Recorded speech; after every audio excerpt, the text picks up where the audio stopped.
Anita Among omuzimu gwolanya gumulemeseza office. Yes, omuntu yekumide ku good talent chokola kya kisingira ddala okubeera ekyakabyalo. Of course tusiima nnyo byonna byokola ng'oyita mu kulaba videos eziba zikolebwa wano uploader. And of course nawe tuguddeko olunaku olwaliro tujja kusaba obeere nga nteewo subscribinga twongere okuba nga tukuleetera amawulire agaba gatambula mu ggwanga Uganda wamu ne mu nsi yonna. Kakati olunaku olwaliro mawulire ge nkuleetedde ge g'omwana muwala oba mukyala mukulu ayitibwa Among oluvannyuma lw'okubeera nti yalondebwa okubeera nga asikira Jacob Oulanyah oba former speaker wa parliament Jacob Oulanyah yatufaako ku nnaku z'omwezi nga 2 omwezi guno gwennyini gwe tulimu. Oluvannyuma lw'ennaku zaalinga 5 ba speaker basalawo okubeera nga nte balonda MP okubeera nga ye speaker asikira Jacob Oulanyah abeere nga muddira mu bigere era mu bufu omu ne basobola n'okubeera nga balonda deputy speaker era nga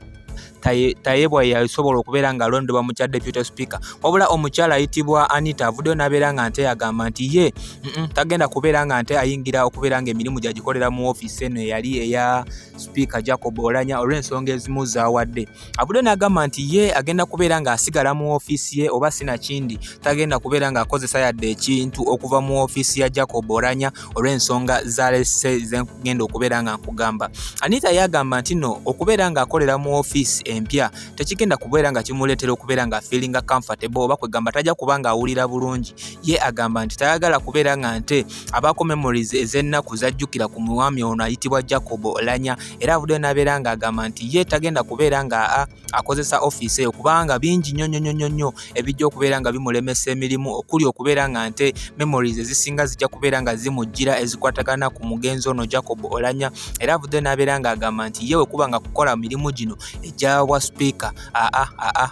tagenda kubeera nga nte mbu ava mu office gy'abaddemu agende mu office eya Jacob Oulanyah. Ye agamba nti okuba kukola mirimu gye gino ajja giwulira bulungi ng'akoledde mu office gy'abaddemu oba office endala naye nga si ya Jacob Oulanyah. Banaye kiki memories like ng'omuntu tomuyinaako obukwakulizo bwonna lwaki ekintu kitandika okubeera nga nte kikutiisa okubeera nga okolera mu office ye. Wabula abantu nga bw'obamanyi bannayuganda bo tebatuula oluvannyuma lw'okubeera nga balabye amawulire gano ga Anita nga agaana okubeera nga nte agenda okubeera nga akolera mu office ya Jacob Oulanyah ne batandika okugyayo ekintu ekiyitingana ku mimwa gy'abantu nti Jacob Oulanyah yaweebwa butwa mbu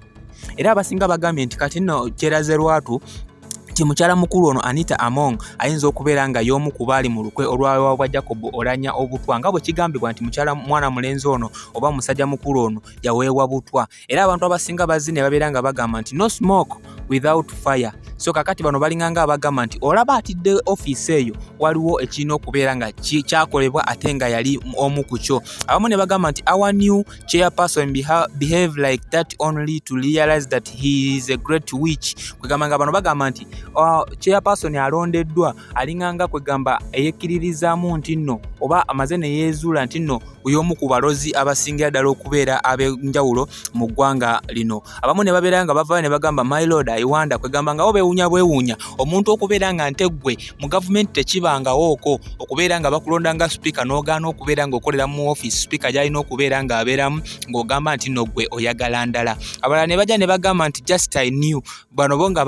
balinga abakisuubira kwegamba comments zibadde nnyingi nnyo ezizze nga zoogera ku nsonga eno. Abamu ne bagamba death occurs anytime anywhere even in your current office you can still die dear teweewala kiki bingi ebyogeddwa era abantu bangi bavuddeyo ne babeera nga boogera ku nsonga eno eya mwana muwala ono oba mukyala mukulu ono Anita okubeera nga aganye office ya Jacob Oulanyah nga bagamba nti newobeera nga okugezaako okwewala